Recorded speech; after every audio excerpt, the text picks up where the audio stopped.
So as you can see, this one here is bent. That's gonna have to come out.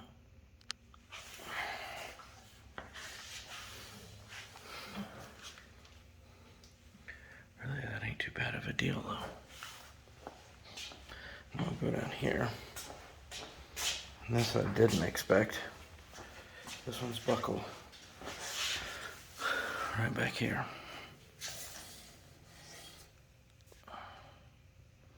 It didn't really show it. But I don't know if that can be straightened. That'll probably have to be replaced. Let's turn some light on. Can we do that? There we go.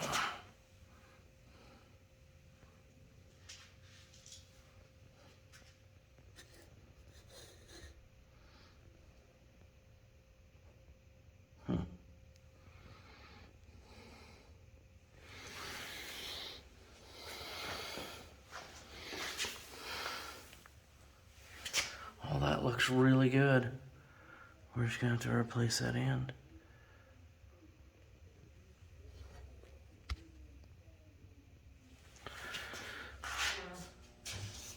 What are you doing? Oh, you want to put those down there just in case you need to place the rest? Well, just put it. We can just set it on those. There you go. Yeah, but we didn't set it down.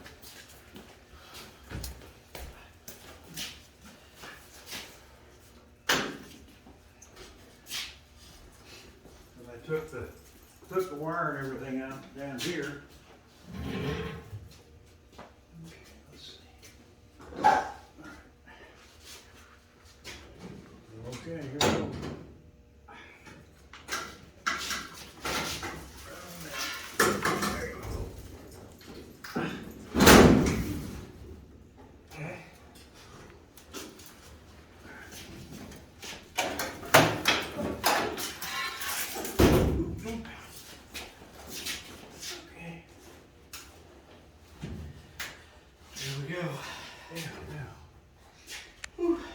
Now we can take this tank out. Oh, they should take two. Right. Let's Take the. that can stay in place, I guess. The ground will have to come loose in the straps. And that's the vent, I believe, ain't it? It's totally empty. Hello. Don't mind me.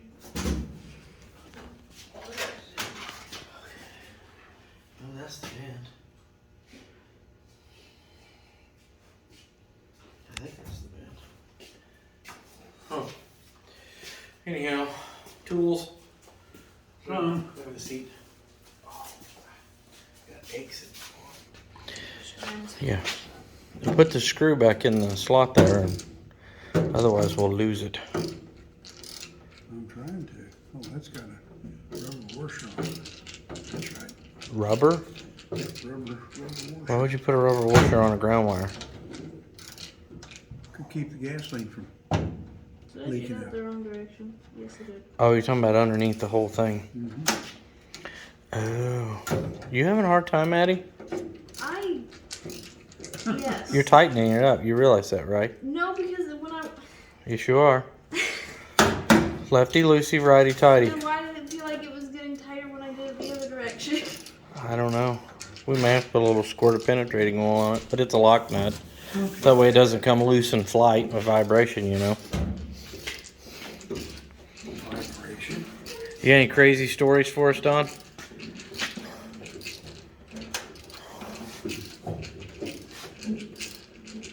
Take that as a no.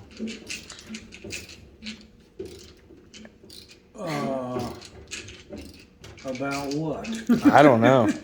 You and your crazy life. We get all these crazy stories about you and the C-124s and your late son that ran away at a fly-in.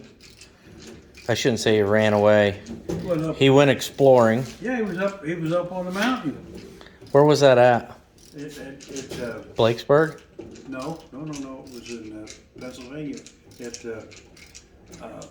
You guys were clear up in Pennsylvania? Oh, yeah. You didn't fly the Cub to Pennsylvania, did you?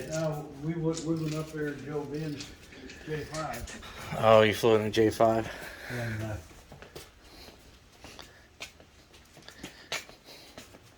that's Lock Haven, Pennsylvania. And see the, The cliffs in the background. yeah. So it must be in a river He valley, so took- it's the bluffs. He took, That picture. He So he had a took it- camera on him. he had, no, he had a camera. And he took that picture up there. And he was walking down along the railroad track. We couldn't find him. Oh my God. He went exploring. Mm-hmm.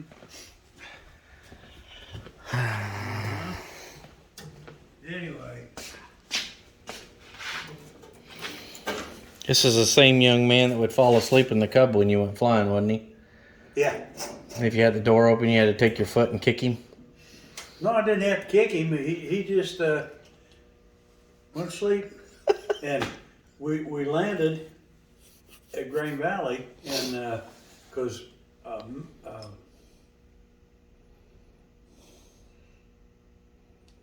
he was gonna fly the Cub. He was waiting on her, and the girl that was You talking about Joe Ben? no, damn it, Matt, shit, not Matt. Those are just not figuring out. Don is the worst with names. Oh hell, I can't remember anybody's name. He needs a nickname that he can just call everybody. Dan's son. How's that sound? You talking about Rick? Yeah, he was going to take a ride with an instructor. So I was. Oh, this is back before he was a pilot. So he was a kid. Well, he was just learning how to fly, and somebody was teaching him anyway. He got up there. We taxied up to the gas pump there to get gas, and Scotty was sitting there and he was sound asleep. And I said, "Hey, we got to get out of here. Come on." And he said, "Oh, okay. Can I have a Coke?" So Rick Miller, did he learn to fly in your plane? Yeah. In the Cub? Mm-hmm. I'll be darned. Those of you that don't know Rick Miller, he was one heck of a mechanic, man. A really awesome guy. He got cancer and passed away. And he had some unfinished projects. We'll have to go meet his dad someday, Dan Miller. Retired school teacher, super cool guy. Ain't he? Yep. Super neat guy. He just went down with the Key West and rode on a schooner out there that they built up in Independence. Sailed all the way down the rivers out into the Gulf and around to Key West, and went out on that boat. Mm-hmm. So I think we're ready to take this tank out, ain't we? I do believe. All righty. Where's Addie? Addie! Did you run off on me? What's holding us up? I don't know. We got this in here. Oh yeah, and Eddie's tools. I don't know how hard that's going to be to get out of there. Oh, I'm sure it'll be difficult. Nothing ever comes easy. No. I don't know whether we should take this side. Hey, one, that's not clearing. Unless we want to try to take this side. Hey, here's where we have the problem. So when we go to tilt it, this edge of the tank is hitting this, so we almost need it to go that way. But it won't go that way because of this. Also because of the other one. Well, that one's mostly hitting on that one. It's hitting that one. It's gonna have to come out. Push the tank this way. There. Okay, right there. Yeah. You want a socket? Give me a. Here, let's try a socket on it. See if that fits it. I think it's gonna be too big. What was that?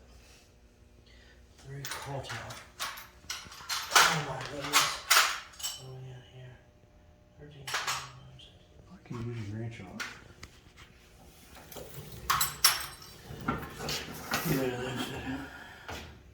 It's kind of an oddball size there. But... No, alright. Let's see, that's, There it is, right there. Whoa. huh? I don't know. Just teasing you. What do you mean, whoa? Isn't that what everybody says? There's your finger screen. Oh, yeah. That looks very 1930s, 40s era kind of technology. Yep. Let's just solder a screen on the end. Oh yeah, and lose that. You're gonna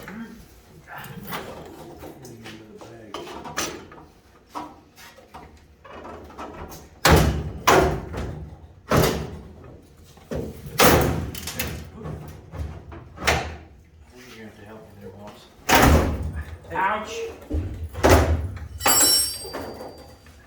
It has to go that way a little bit to clear this edge. We had it a minute ago. There you go. Can you wedge that outward a little bit?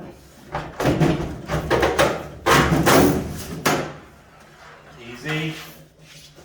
Okay. Voila! Anybody want to know what a fuel tank looks like? Something special. Looks like a car tank, only put it in here.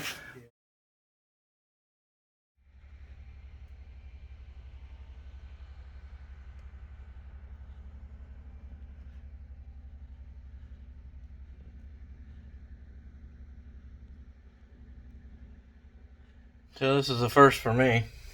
I've hauled a lot of these Ford Transits, but this is the first all-electric one. So, turn the key. It's just little dings and pops and whistles.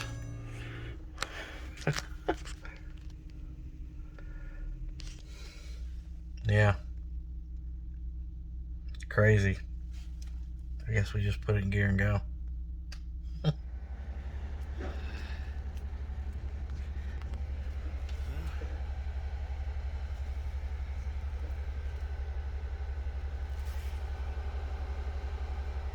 at that big old battery.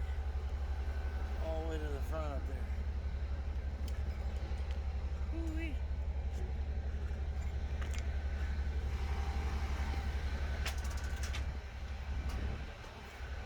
Two-wheel drive in the rear. Crazy. We just stopped to get fuel. I stopped earlier to check on everything. I've only gone about 200 miles, but I want to show you guys something that I don't like already. Yeah.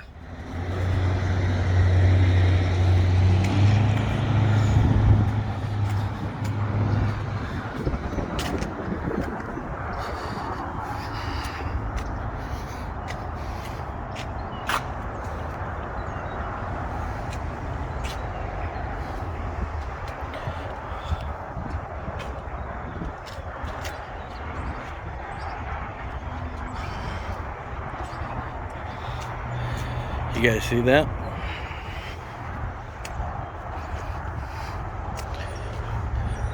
So these straps are plenty strong enough to hold this whole thing. These are pretty good quality straps. But this van has settled against those straps, meaning it has crept back just a tiny bit. That's something you only see in a vehicle that is, let's say, a manual, and you don't set the e-brake.